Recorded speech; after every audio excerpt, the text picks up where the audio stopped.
नमस्कार दोस्तों, मैं हूं नेचुरोपैथ एक्यूप्रेशर थेरेपिस्ट। दोस्तों, आशा करती हूं आप सब स्वस्थ होंगे। भगवान से प्रार्थना करती हूं आप सब स्वस्थ रहें, खुश रहें और हमेशा सेहतमंद रहें। दोस्तों, आज का टॉपिक है एडिमा का। एडिमा कोई रोग नहीं है, कोई बीमारी नहीं है, बल्कि बीमारी को होने वाले संकेत है एक एडिमा। सूजन को चिकित्सीय भाषा में ही एडिमा कहते हैं। शरीर के किसी हिस्से में द्रव या तरल पदार्थ के इकट्ठा होने वाली सूजन को हम एडिमा कहते हैं। ये शरीर के किसी एक हिस्से या पूरे शरीर में कहीं भी हो सकता है। सूजन सबसे ज़्यादा हमारे शरीर के हाथ और पैरों में होती है। एडिमा व सूजन से प्रभावित होने वाले इस हिस्से को एडमेटिक्स कहा जाता है। कई बार एडिमा गंभीर बीमारी का भी संकेत हो सकता है। सूजन को ही चिकित्सीय भाषा में एडिमा कहा जाता है। शरीर के किसी हिस्से में द्रव या तरल पदार्थ के इकट्ठा होने वाली स्वेलिंग को ही एडिमा कहते हैं। ये शरीर के किसी एक हिस्से में या हमारी पूरी बॉडी पर भी हो सकता है। सूजन सबसे ज़्यादा हमारे हाथों या पैरों में होती है। एडिमा व सूजन से प्रभावित इस हिस्से को एडिमेटिस कहा जाता है। ये एक गंभीर बीमारी का भी संकेत हो सकती है। अब जानते हैं दोस्तों इसके लक्षण क्या हैं और हम इसका उपचार कैसे कर सकते हैं। इसका कारण जो है नमक का ज़्यादा सेवन, सनबर्न, हृदयघात, गुर्दे की जो किडनी की प्रॉब्लम है उससे भी हो सकता है, सिरोसिस की वजह से भी हो सकता है, गर्भावस्था की वजह से भी हो सकता है, और भी बहुत सारी प्रॉब्लम है। लेकिन इनके लक्षण क्या हैं? इनके लक्षण है जैसे कि हमारे मान लीजिए पैरों में स्वेलिंग आ गई, तो वहाँ पर अगर हम दबाएंगे, हल्का सा उसको दबाते हैं तो वहाँ पर एक खड्डा सा बन जाता है। आप दबाएंगे ना तो आप देखेंगे वहाँ पर खड्डा सा है, तो उसको हम स्वेलिंग के नाम से जानते हैं।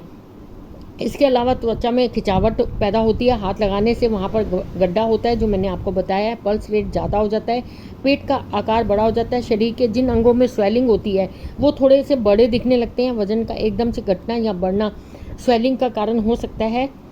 सांस लेने में कठिनाई, सीने में दर्द हो सकता है, हाथ व पैरों की गर्दन की नसें फूल जाती हैं। अब हम देखते हैं कि हमारे पास एक्यूप्रेशर में एक सिंगल ऐसा कौन सा पॉइंट है जिसे हम करके एडिमा की प्रॉब्लम से बच सकते हैं, या अगर हमें एडिमा हो गया है तो उसको हम कैसे कम कर सकते हैं। हाँ तो दोस्तों, अब आते हैं हम उस पॉइंट के ऊपर। हाथ पर है जो पॉइंट जिससे हम एडिमा की अपनी प्रॉब्लम्स को दूर कर सकते हैं। उसके लिए हमें करना है, अपना हाथ का बैक साइड लेना है, ये बैक साइड है हमारा, और हमारी मिडिल फिंगर लेनी है हमने। मिडिल फिंगर पर ये वाला जॉइंट जो नेल्स के नीचे जॉइंट है, ये वाला जॉइंट, इस जॉइंट को हमें लेना है।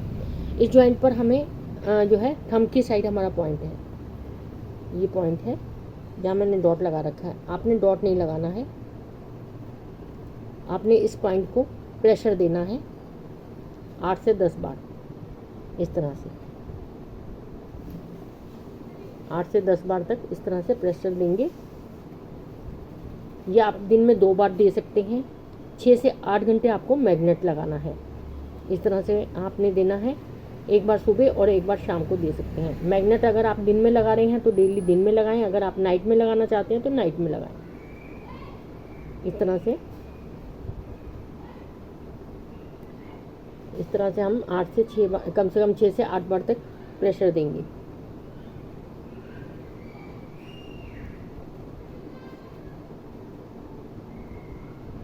प्रेशर देने के बाद हम यहाँ पर लगाएंगे मैग्नेट।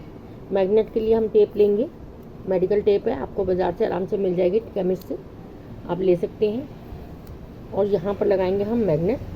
मैग्नेट का जो येलो वाला कलर है, जो ये येलो पार्ट है, ये हम टेप के साथ चिपका देंगे इस तरह से। वाइट पार्ट इसका स्किन पे लगेगा और वाइट जो येलो पार्ट है वो इसका टेप के ऊपर चिपकेगा। आपको यहाँ से नज़र आ रहा होगा येलो, ये टेप पे चिपक गया है, और ये वाइट पार्ट जो है ये स्किन पे चिपकेगा। अब हम इसको इसी पॉइंट के ऊपर लगा देंगे। इस पॉइंट पर 6 से 8 घंटे तक लगा रहेगा ये। आप चाहें तो रात को लगा करके सो जाइए, चाहें तो आप दिन में लगाइए। ये इसका ट्रीटमेंट थोड़ा सा लंबा होता है, इसलिए आप इसको कम से कम 1 से 1.5 महीना मिनिमम ज़रूर लगाएं। आप 1 से 1.5 महीना लगाएं, कुछ खान पान में चेंजेस करेंगे तो आपकी ये प्रॉब्लम बहुत आसानी से दूर हो जाएगी। थैंक्स दोस्तों। और अगर आपके पास ये मैग्नेट नहीं है तो आप इसकी जगह आप मेथी दाना लगा सकते हैं। इसी पर मैं आपको बता देती हूँ। इस तरह से एक टेप लेंगे और टेप के ऊपर इस तरह से एक मेथी दाना चिपकाएंगे। आप पहले हमेशा की तरह आपने ध्यान रखना है, अगर मेथी दाना गीला हो जाए तो उसको नहीं चिपकाना है, इस तरह से आपने चिपकाना है।